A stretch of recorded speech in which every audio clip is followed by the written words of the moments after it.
Hello, Cadre. This is a part of the change process that I want to talk to you about, and it's about adaptive change. And it comes from the research and concepts of adaptive systems. Adaptive systems are about the power of finding solutions to social versus technical problems or issues. And that's the basic difference between an adaptive system and a technical system, is that in a technical system, the solution is out in the marketplace. And the best example of a technical issue or problem is buying a school bus, buying textbooks, fixing a roof, and those kind of things. You go out to the market, you find the best thing available, and you purchase it. As opposed to most social issues or problems, there isn't a market solution, and you have to either create one or adapt one, and that's why it's called adaptive systems. So first, the basics.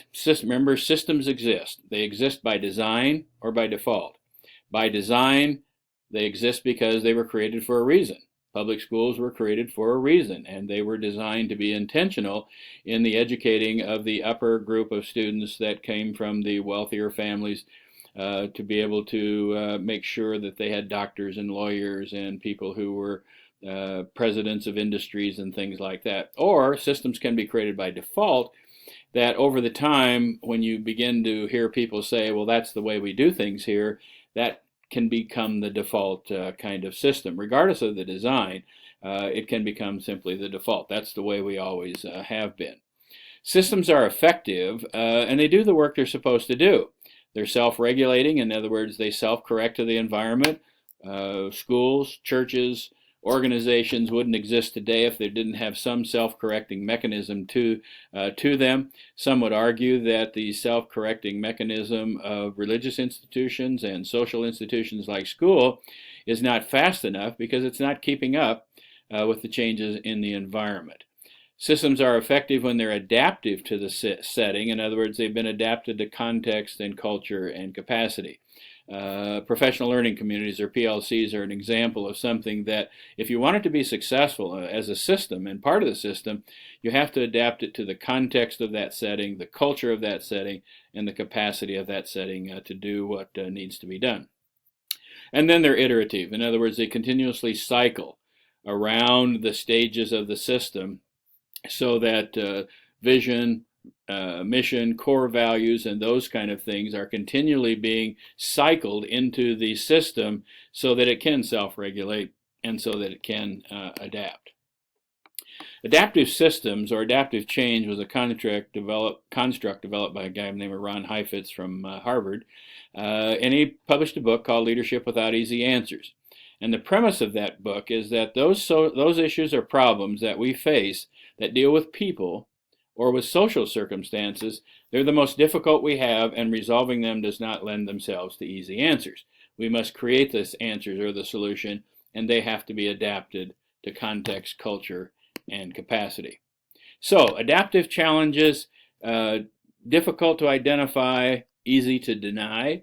In other words, we're having, I think, a difficult time in public education today really dealing with the issues of poverty or with certain demographics of people, particularly Native American children and so forth. Easy to identify, but not so easy to do, and as a result, sometimes we deny that that difference really matters. Adaptive challenges require changes in values, beliefs, and roles, which is why we basically do tend to deny them and not address them, because they are basically sea changes. Those of us that have been around a long time, when Public Law 94-142, which we know as Special Education Act, IDEA, came into being, we before didn't have many of those kinds of students, that demographic of challenge in our schools prior to that, and it became a thing around which we had to change values, beliefs, roles, and the way we did our work. Well, you can read the other things that are part of what are adaptive challenges. Number 6 is probably very important. Solutions require experiments and new discoveries. It takes a long time to implement them, and you can't do it by a mandate. So the solutions are adaptive because they're created to address the context, culture, and capacity.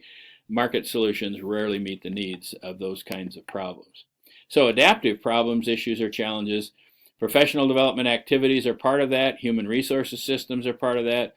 Professional learning communities are part of that. Assessments for learning, The formative kinds of assessment and school and continuous improvement are examples of adaptive problems, challenges, and issues.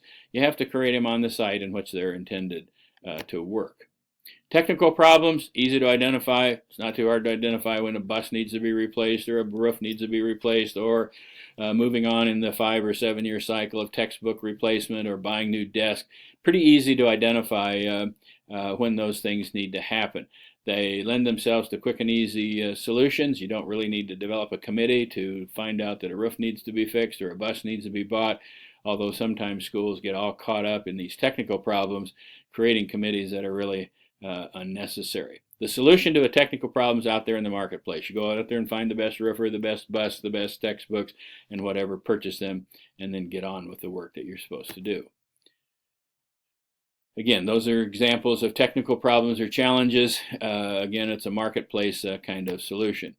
The opposite of adaptive is technical, and that it involves stuff, physical things. Again, repeating what we talked about before. You don't go out and create them. You go to the marketplace. You resolve the issue by purchasing what's available and get the best that you possibly can. That's the best responsible bidder kind of thing. Adaptive issues. The biggest single failure, I think, of leadership is to fail to understand the differences between adaptive and technical problems or technical issues and challenges. The second biggest failure of leadership is to treat adaptive challenges and technical problems in the same kind of ways. And I'll try to talk a little bit more about that to make sure that's clear. Adaptive solutions are not out there in the marketplace, so you need some kind of ongoing and deep professional experience, learning experience for your teachers. You can go out and purchase a system, PLC, through example the DeFore system or Marzano or whatever.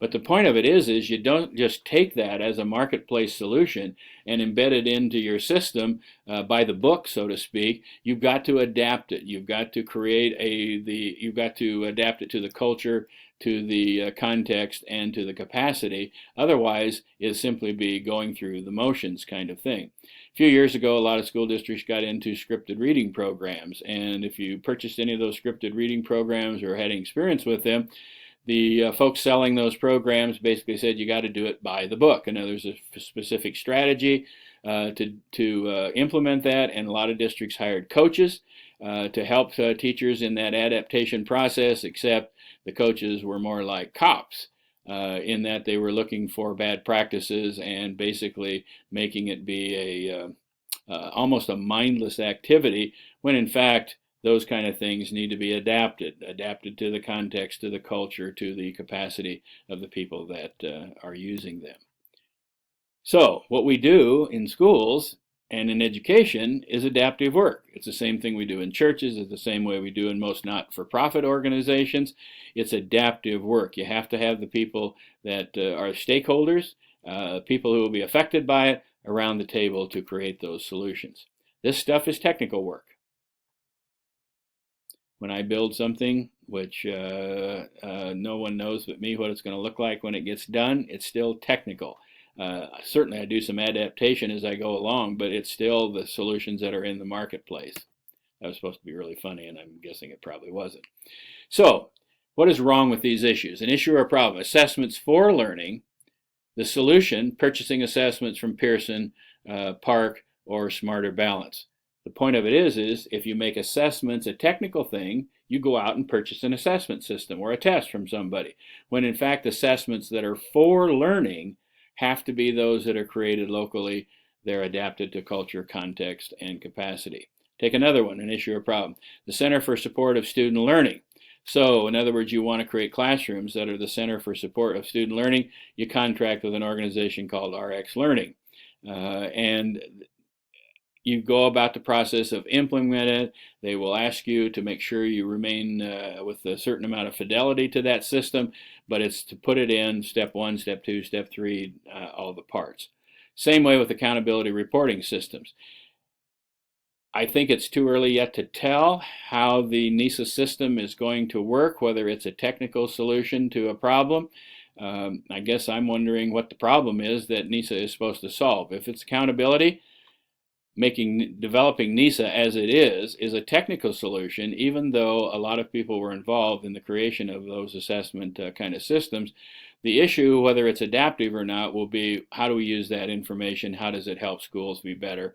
What kind of things do we do in the name of school improvement? Well, technical versus adaptive challenges, you have two things. One, there's a degree of technical difficulty in every solution that you're coming up with, and there's a degree of social complexity. In other words, social meaning how complex is the people side of the system going to be.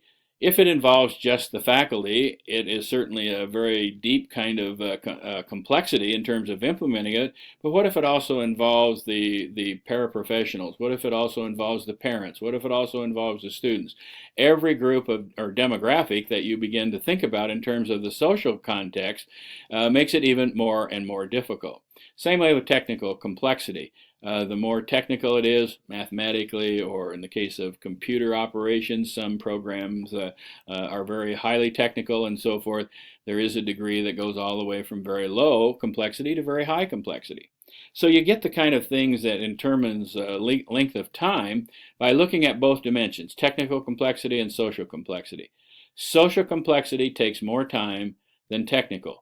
So if you're going to implement a one-on-one program using Chromebooks, for example, most of that is a technical issue. Show people how to use it, but then there is also a little bit of the social thing about how does it change the role of teachers, how do teachers work with other teachers, that kind of thing. And so there's certainly a social dimension to that. PLCs are an example of a highly socially complex implementation, and that takes a whole lot longer, much longer than most schools, I think, realize. The technical aspect of it is moderate in its difficulty, but it also means that depending on the degree to which it hits both of those scales as to how long it's likely to take. When they're both technically and socially complex, those are very difficult things. For example, we're having a difficult time moving schools away from the schooling model because of the technical complexity of schooling. How do you manage the number of kids that we have and have 180 days of school, that kind of thing? And then how do you manage the social complexity of having students and teachers and parents and all that involved in the school? So, what about your work? What part of your work is technical? And where do you go to resolve those problems that you face? What part of your work is adaptive? And how do you resolve and where do you go for those problems that you face? Okay, the whole point of this in terms of change is that a technical change is not a difficult change to do. It may be complex in the sense of it has a certain quality to it that requires computer knowledge. It requires the use, how to use a Chromebook or an iPad or a laptop and so forth. And that one dimension of it, if it's primarily technical, it can be done. It doesn't take as long. Within a year, you can easily have teachers effectively using Chromebooks. However, the social part of it adds a little bit more to it in that it'll take some teachers some time to become socially adept at using Chromebooks in effective ways that enhance the student-teacher relationship rather than diminish it. And I think that if you use Chromebooks as a crutch, as a way to short circuit the interaction between teachers and students, it will be something that will not have the effect that you want it to have. So you have to look at both dimensions. Again, PLCs to me are an example of something that's highly socially complex.